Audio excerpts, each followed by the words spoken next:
नमस्कार, अस्सलाम वालेकुम, सत श्री अकाल। मैं आपका होस्ट, आपका दोस्त अदीब सिद्दीकी हाजिर हूँ आपके पसंदीदा प्रोग्राम खास मेहमान में।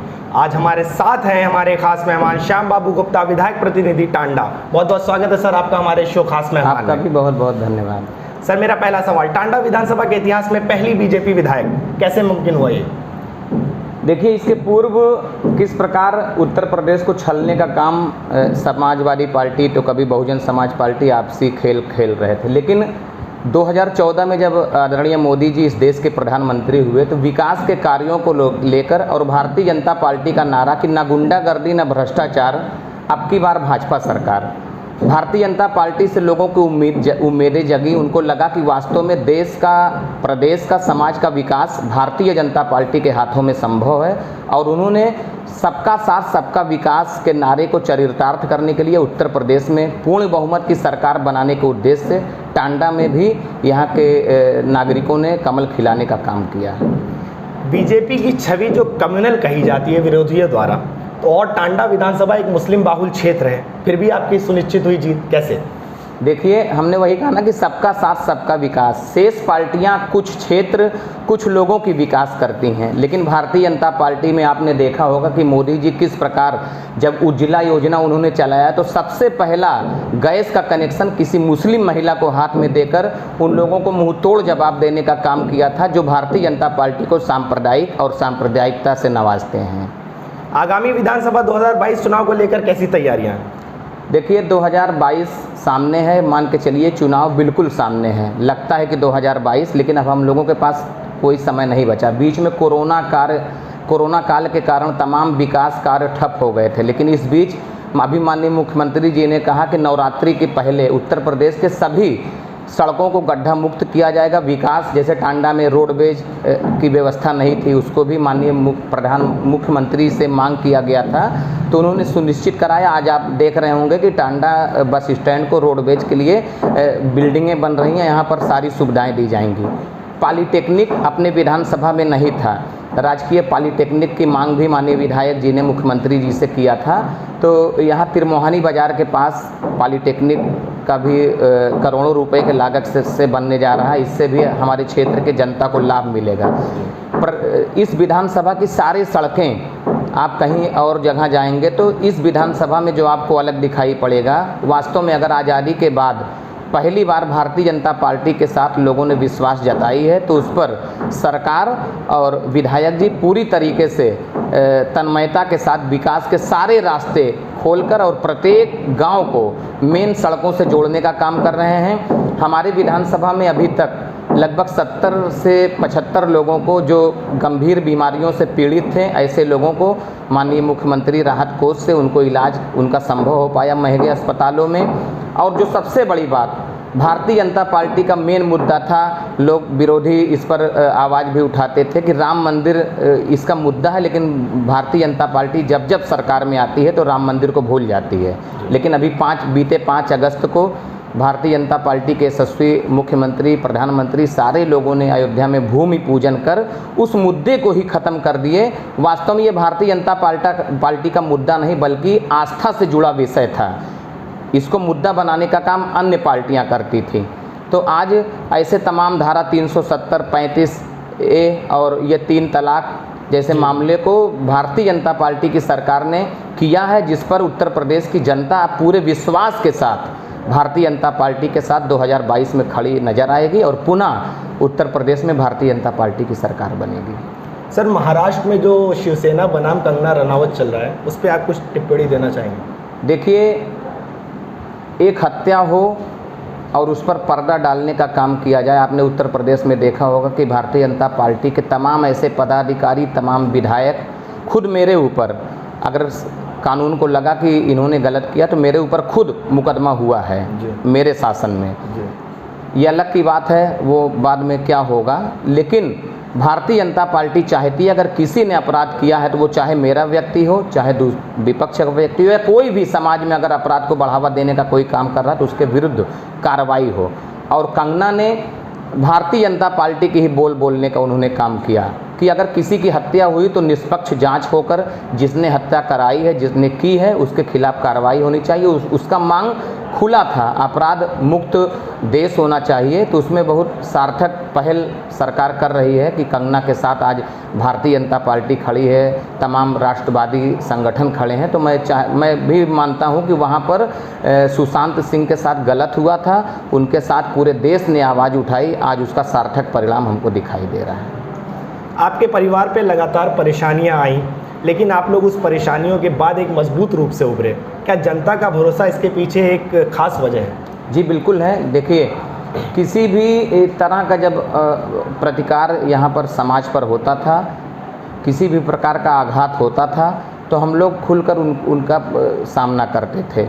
वो चाहे गौ हत्या का मामला हो, किसी मंदिर को तोड़ने का मामला हो, किसी बहन बेटियों के आबरू के साथ अगर कोई खिलवाड़ कर रहा है तो उसके विरुद्ध हम लोग आवाज़ उठाते थे।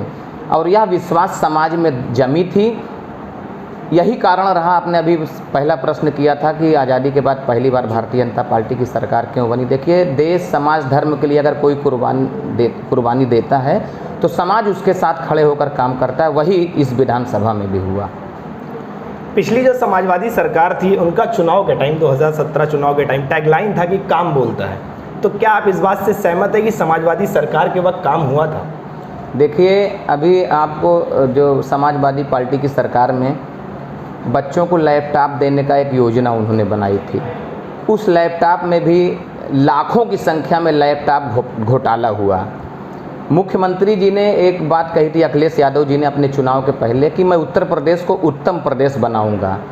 लेकिन पूरे दुनिया में उत्तर प्रदेश को एक दंगों के प्रदेश में जाने लगा समाजवादी पार्टी की सरकार में। आज यहाँ बम विस्फोट, आज यहाँ सांप्रदायिक दंगा, आज यहाँ हत्या, डकैती, लूट का जो भरमार समाजवादी पार्टी में था। तो निश्चित रूप से समाजवादी पार्टी का काम बोलता है, और इस रूप में बोलता है कि उत्तर प्रदेश को उत्तम प्रदेश नहीं बना पाए, बल्कि इस प्रदेश को दंगों के प्रदेश के रूप में पूरे विश्व में एक पहचान उन्होंने बनाई थी। बहुजन समाजवादी पार्टी के बारे में आपका क्या ख्याल रखते हैं कि बहुजन समाजवादी पार्टी उत्तर प्रदेश में अपने डाउनफॉल की तरफ बढ़ रही है? देखिए, बहुजन समाज पार्टी की भी सरकार उत्तर प्रदेश के लोगों ने देखा है कि वहाँ भी कुछ लोगों का ही विकास संभव था। लोग कहते थे कि ये हरिजनों की सरकार है, लेकिन भारतीय जनता पार्टी के साथ एक जो ये विषय जुड़ा, सबका साथ सबका विकास, यह किसी जाति संप्रदाय मत से ऊपर उठकर राष्ट्रवाद को बढ़ावा देने के लिए भारतीय जनता पार्टी काम करती है। बहुजन समाज पार्टी अब लुप्तप्राय हो चुका है उत्तर प्रदेश में।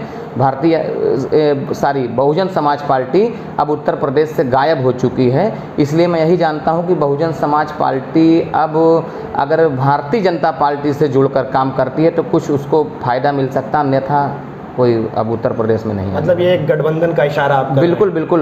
ये स्पेशली मैं अगर टांडा विधानसभा की बात करूं, अगर आप चुनाव लड़ते हैं 2022 में, तो किस अलग राजनीतिक पार्टी को आप अपने चुनौती के रूप में देखते हैं? देखिए, मेरा मानना है कि उत्तर प्रदेश का चुनाव, क्योंकि उत्तर प्रदेश की जनता के सामने कोई विकल्प नहीं। उन्होंने मायावती जी की भी शासनकाल को देखा है, अखिलेश जी के भी शासनकाल को देखा है, और योगी जी के भी शासनकाल को देख रहे हैं। उनको लग रहा है कि वास्तव में हमारा विकास, गांव गरीब किसान का विकास, क्योंकि भारतीय जनता पार्टी का नारा है समाज के अंतिम व्यक्ति के चेहरे पर मुस्कान लाना, और उस पर यह काम भी कर रही है। समाज के अंतिम व्यक्ति के चेहरे पर तभी मुस्कान आएगा जब सारे लोगों के साथ, क्योंकि सबका साथ मिला है तो भारतीय जनता पार्टी की सरकार बनी है।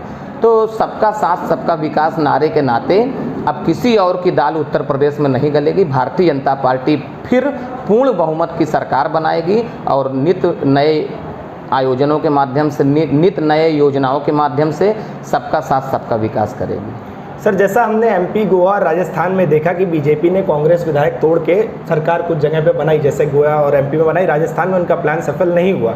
तो इस तरीके की राजनीति के बारे में आप क्या कहेंगे कि कांग्रेस के विधायक कांग्रेस से क्यों अलग हो रहे हैं? देखिए, कांग्रेस को लग रहा, मैंने वही कहा ना कि जनता को, देश को अब वास्तव में मोदी जी की ज़रूरत है, भारतीय जनता पार्टी की ज़रूरत है। केंद्र में सरकार रहती थी पूर्व में कांग्रेस की, कभी हुआ, कभी विश्वनाथ प्रताप सिंह रहे, कभी चंद्रशेखर जी रहे, कभी देवगौड़ा जी रहे, लेकिन आज मोदी जी की सरकार जितनी मजबूती के साथ देश में राजनीति कर रही है, वो केवल भारत के अंदर की बात नहीं है। मोदी जी विश्व के किसी भी देश में जाते हैं तो वहाँ भारत माता की जय बोला जाता है। ये भारत में रह रहे प्रत्येक देशवासियों के लिए गौरव का विषय होता, तो कोई विकल्प नहीं है। इसलिए भारतीय जनता पार्टी का पुनः आना सुनिश्चित है।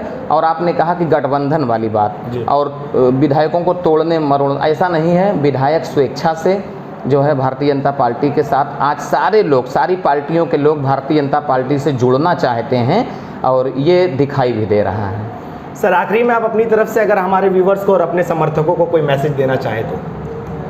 देखिए, मैं आपके चैनल के माध्यम से अपने क्षेत्रवासियों से यही कहना चाहता हूं कि जिस उम्मीद और जिस विश्वास के साथ आपने 2017 में इस टांडा विधानसभा के खाते में कमल का फूल खिलाने का काम किया था, मैं पूरा विश्वास आपको दिलाता हूं कि आपने जो मुझ पर ऋण लादा है उसको मैं विकास कार्यों के माध्यम से, आपकी समस्याओं का निस्तारण के माध्यम से वह ऋण उतार दूंगा। इस बात का आपको विश्वास होना चाहिए। और दिन प्रतिदिन मैं आपके बीच में आकर आपकी समस्याओं को सुनने का काम कर रहा हूं।